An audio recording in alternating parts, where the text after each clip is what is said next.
We have proposed two amendments that we will have votes on today. One of them concerns the Second Amendment. I think it's very important that we protect the rights of gun owners in our country, not only for hunting, but for self-protection, and that the records of those in our country who own guns should be secret. Why does the NRA defend its inaction on the Paul Amendment? You would think that the National Rifle Association, the NRA, would naturally back the Paul Amendment on exempting firearms records from the Patriot Act. But you would be wrong. The NRA criticized Senator Rand Paul's amendment to exempt gun purchases from provisions of the Patriot Act in emails to Congress, while apparently sitting upon important information showing the need for Paul's amendment. And it continues to defend its opposition to the Paul Amendment after the New American published information about that betrayal of Second Amendment principles. The information the NRA was sitting on, apparently, shows that the FBI and the federal government's Joint Terrorism Task Force have already begun trolling the records of law-abiding gun owners using the excuse of terrorism surveillance.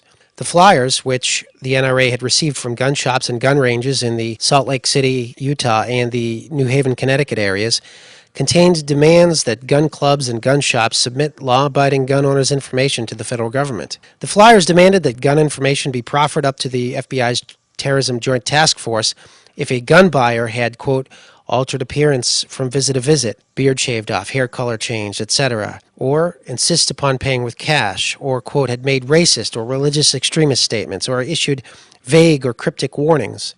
In short, if an American buys a gun and gets a haircut, dyes his gray hair, or shaves his beard, his gun records will be sent to the FBI's Joint Terrorism Task Force for a terrorism investigation. Other suspicious activities also raise questions. If a person says that homosexuality is a sin, is that an extreme religious statement that would lead to the FBI investigating him as a terrorist? If a person is against affirmative action, is that a racist statement that fingers him as a terrorist?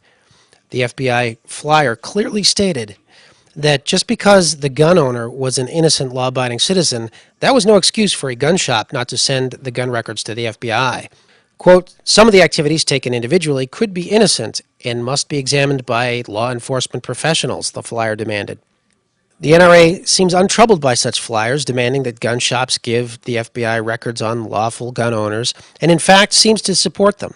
Quote, we have reported previously about the FBI circulating flyers to federal firearms licensees asking them to voluntarily report suspicious activity. The Paul Amendment, however, would have a significant chilling effect on these voluntary efforts. Of course, a chilling effect is just what gun owners would seek. You would think the NRA would oppose efforts for the FBI or any other federal agency to permanently store gun owners' information. Doing so is de facto gun registration, which has historically been a prelude to gun confiscation. But the NRA excused this betrayal of the spirit of the Second Amendment by claiming it would end up, quote, forcing the FBI to use more intrusive means to get the same information. For example, U.S. attorneys would simply demand records through grand jury subpoenas, which require no judicial approval before issuance. Of course, a grand jury subpoena is judicial approval. In fact, it's probably a higher standard than getting a judge's warrant. It means that 23 average citizens in the grand jury agree that it's needed for a criminal indictment. The NRA explanation goes on, quote, simply characterizing its activities as a criminal investigation, it would enter a licensee's premises and demand these records without, quote, reasonable cause or warrant. In other words, without judicial oversight of any kind and without any of the procedural limits imposed by the Patriot Act. It's true that the Gun Control Act of 1968 unconstitutionally allows warrantless searches and seizures of firearms records from dealers, but not searches and seizures of records from gun clubs or private owners. As Gun Owners of America explains, McClure-Volkmer requires a bona fide criminal investigation. Following the defeat of the Paul Amendment, the FBI ATF can ask permission to seize gun records merely because they are relevant to its fishing expedition. In other words, the legal standard for seizing evidence under the Patriot Act is lower, and it allows a broader search net to be thrown. In fact, warrantless searches are so broad under the Patriot Act that First Amendment defenders required a specific protection to be inserted into the bill. Subpoenas issued under the part of the Patriot Act under Title 50, Section 1861 of the U.S. Code are at least prohibited from targeting someone only for exercising his rights to freedom of speech and press. The provision allows searches, but only if, quote, such investigation of a United States person is not conducted solely on the basis of activities protected by the First Amendment to the Constitution of the United States. But no comparable protection is enumerated to protect gun owners under the same title and section of the law, whose activities are protected by the Second Amendment to the U.S. Constitution. The Paul Amendment would have done just that, but it was defeated by an 85-10 vote, May 26th. The NRA published the flyers information May 27th, the day after the vote, indicating that Rand Paul was right in warning that Patriot Act provisions threatened law-abiding gun owners.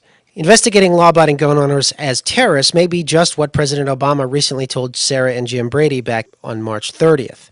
Quote, "I just want you to know that we are working on it. We have to go through a few processes, but under the radar," unquote. Moreover, the report, Right-Wing Extremism, Current and Economic and Political Climate Fueling Resurgence in Radicalization and Recruitment, also noted, many right-wing extremist groups perceive recent gun control legislation as a threat to their right to keep and bear arms, and in response have increased weapons and ammunition stockpiling, as well as renewed participation in paramilitary training exercises. Such activity, combined with the heightened level of extremist paranoia, has the potential to facilitate criminal activity and violence, close quote. The federal government is clearly out to get gun owners and sees gun owners as potential terrorists. So why is the NRA so quick to let the federal government have another way to get around the Fourth Amendment requirements of a warrant and probable cause for a search? Don't they know that if Congress gets in the habit of violating one part of the Constitution, the Second Amendment might be next?